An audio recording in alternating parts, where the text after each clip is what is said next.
A half-mile from Tucson, by the morning light, my college buddy old pals Chad and James, and two new friends from Oregon, George and Jeannie, and I set out to explore Saguaro National Park via the Douglas Spring Trail. The trail begins east of the city near the end of its ubiquitous Speedway Boulevard. A few hours on the trail, and all that remains obvious of this park's urban neighbor are the city lights. The Douglas Spring Trail quickly climbs through a typical Sonoran desert landscape, with an abundance of spring wildflowers present this year after an unusually wet winter. Brittlebrush, chicory, fairy dusters, and poppies combed our legs as we passed. Thousands of towering saguaro cacti stood watch over our travel, waving their arms. The ocotillo similarly stretched upward and outward, reaching for the sun, with pink flowers like spear points. Prickly pear, eager to blossom, compete with several species of cholla, hedgehog cactus, giant barrel cactus, and chaparral. As we continued to ascend, many of the larger cactus gave way to tawny grasses with names like bullgrass, beardgrass, lovegrass, wild buckwheat, and squirreltail. 610 species of grass have been identified in the Tucson Mountains. These share the savanna-like setting with ironwood, mesquite, scrub oak, jojoba, sodal, and soap tree yucca. Our itinerary the first day led us to Douglas Spring Camp.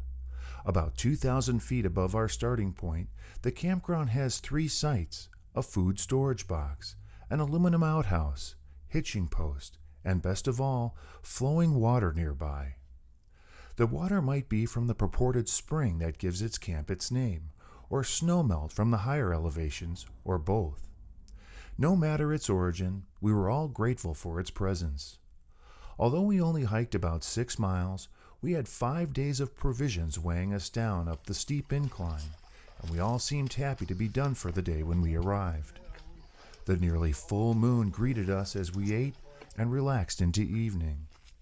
It was very cold, likely in the upper 30s by the time I climbed into my tent. Our second day would be equally as far, about 6 miles give or take, but twice the elevation gain.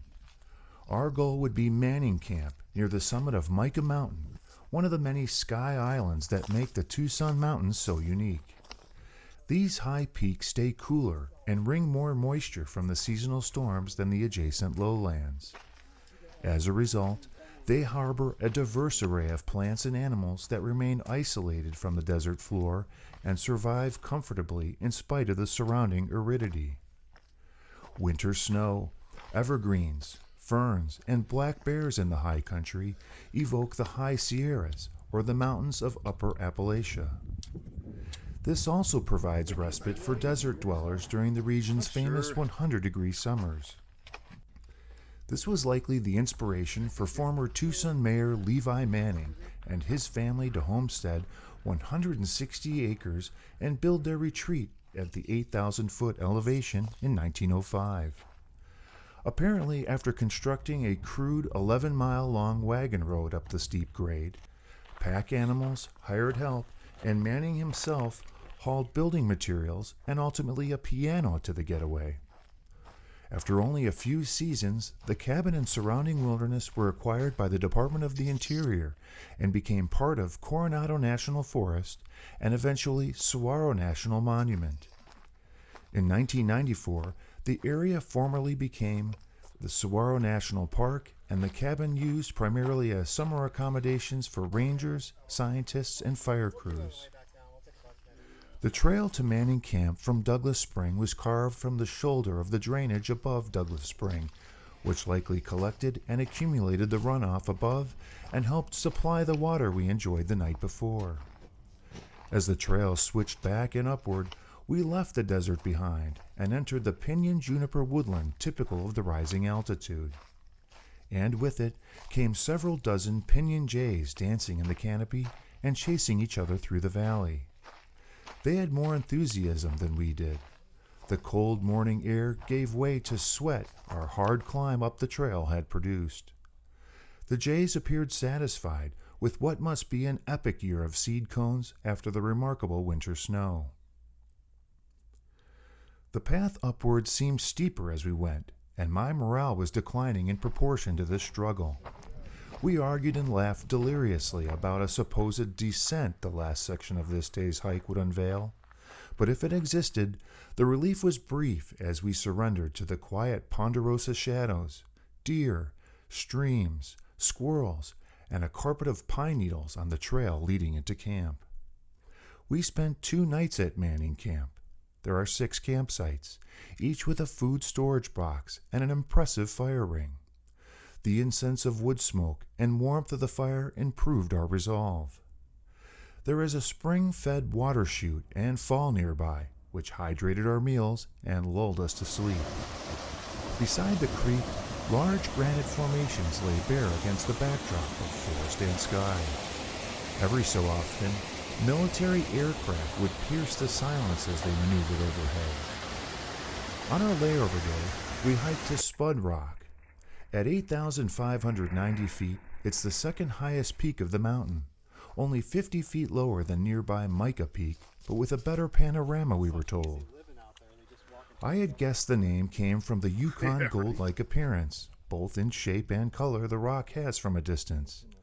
But legend says in 1890, 2 Southern Pacific Railroad engineers built a shack and farmed for potatoes and cabbage in the vicinity of the peak. A fire loop trail was constructed early last century around the summit and still exists today. According to the Park Service, from about 1912 to 1922, the Spud Rock Cabin was used as the firefighting and trail headquarters of the mountain.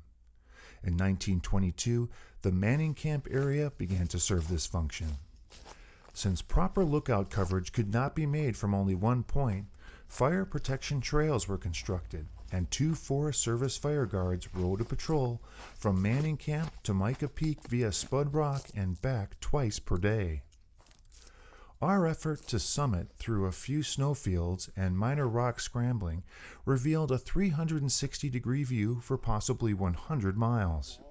We spent a couple hours on the rock celebrating our accomplishment, admiring the view, and, for at least one of us, soaking up the sun in an afternoon slumber, dreaming of hash browns and French fries. On the 4th day, we made our way down some of the backside of the mountain to Grass Shack Campground, chipping away at a small portion of the 800-mile Arizona Trail. It was almost exclusively downhill for 4 miles or so to camp. I myself would not be able to join my friends for the overnight at Grass Shack, and as we descended, I became concerned we may have missed it or made a wrong turn, especially because I knew I would have to make up a portion of this descent climbing back up to what's called Cowhead Saddle, a trail intersection that loops back to the Douglas Spring Trail and my ride home. It was just about the moment we scrutinized the map that we stumbled into the Grass Shack camp and the oasis it really is. A bubbling brook flows through the camp and serenades each camper. I regretted not having arranged to stay with my friends. I envied the afternoon they would spend soaking their feet listening to the birds. I was grateful and surprised, however, that Chad and George would decide to accompany me to the Saddle Junction. An unnecessary diversion for them and excess exertion, their companionship boosted my morale and eased my regret having not planned to enjoy the last evening with my good friends. After catching our breath at Cowhead, we separated and I marched back down the mountain in solitude. I refilled my water at the Douglas Spring Camp as I had 4 days earlier, alone this time. A couple of ravens discussed my shade-seeking strategy from a perch above. Struggling to see them, I knocked my freshly purified water over and back into the stream. The afternoon was very warm, and I was in no hurry to leave what might be the last reliable water of the day. I drank the water and studied the young green cottonwoods lining the creek as it meandered. Several miles later, I met a Gila monster on the trail. This oversized lizard was proceeding in the same direction, but at a wobbling fraction of my pace. Having never crossed paths with this venomous desert dweller before, I was a little cautious about sharing the narrow trail. In 1899, Dr. Ward of the Arizona Graphic noted, "I've never been called to attend a case of Gila monster bite, and I don't want to be. I think a man who's fool enough to get bitten by a Gila monster ought to die. The creature is so sluggish and slow of movement that the victim of its bite is compelled to help largely in order to get bitten. Some Native American tribes believed the breath of the Gila monster could kill a man or possessed a spiritual power that could cause sickness, while others thought its hide had healing properties. Cautiously, I braved the snake habitat of the adjacent grasses and journeyed for my car on the promise of a hamburger only 2 miles further ahead. When I finally made it an hour later, my car battery was dead, damn dome light, and my legs and lungs depleted. But my spirit was renewed. My admiration for the diversity of the mountain, its challenges, its history and beauty, and the adventure shared with my pals rivaled my hunger and yearning for home.